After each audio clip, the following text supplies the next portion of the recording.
کے نہج البلاغہ اہل تشریح کی معتبر کتابوں میں سے کتاب ہے.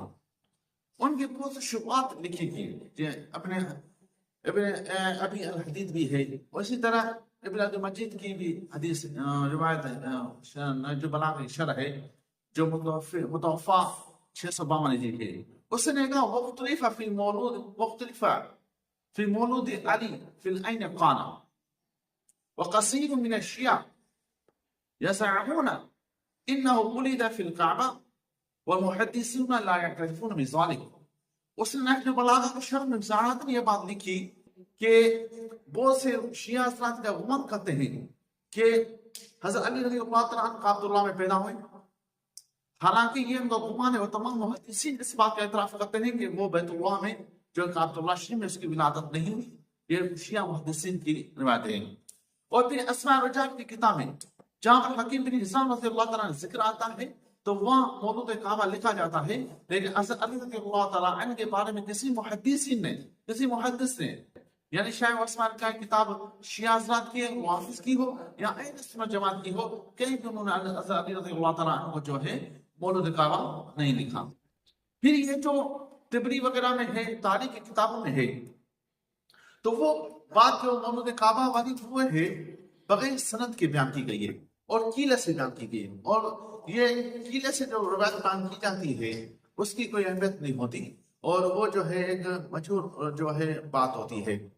تو یہ کسی صحیح سند کے ساتھ بلکہ ضعیف سند کے ساتھ یہ موجود نہیں ہے کہیں پر کہ حضرت علی رضی اللہ عنہ ولادت بیت اللہ میں ہوئی ہے. حتیٰ کہ تعجب کی بات ہے شیعہ حضرات جس راوی کا روایت لیتے ہیں جس نے کہا کہ بیت اللہ میں حضرت علی کی ولادت ہوئی ہے، اس کا نام یزید بن قنت ہے.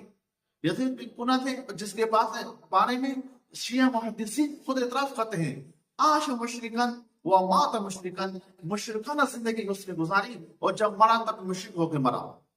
اب یہ نہیں ہے کہ کافر کی بات مانتے ہیں لیکن ابو طالب کی بات نہیں مانتے. والد کو پتہ زیادہ ہوتا کہ میرا بچہ کہاں پیدا ہوا ہے کسی عام آدمی کا.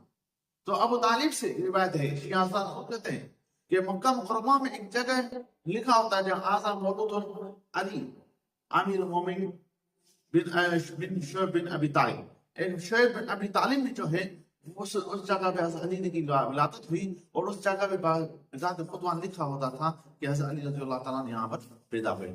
باقی بیت اللہ والی روایت ہے وہ صحیح سند کے ساتھ اہل سنت جماعت کی بات تو ویسے ثابت نہیں، لیکن شیعہ حضرات کے نزدیک بھی وہ بات ثابت نہیں. اب بتاؤ کہ شیعہ حضرات کس کی بات مانیں گے؟ یزید بن قنت کی بات جو مشرک ہے، جو خود اس کے محدثین مشرک تھے، یا یہ ابو طالب کی بات مانتے ہیں جس کو یہ شیعہ حضرت علیہ السلام کہتے ہیں؟ اور پھر ادھر جو جب بات آتی ہے یہ بات، اور پھر ایک بات اور جو آپ سنیں، جس طرح یہ جو جہاں 13 رجب المرجب کی بات ہے کہ حضرت علی کی ولادت ہے، یہ بھی بات جھوٹی اور کس پر مبنی ہے.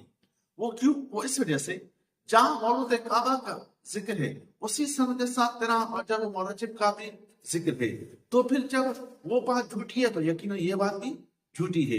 اللہ تعالیٰ آپ کو ہم کو عمل کرنے کی توفیق عطا فرمائے.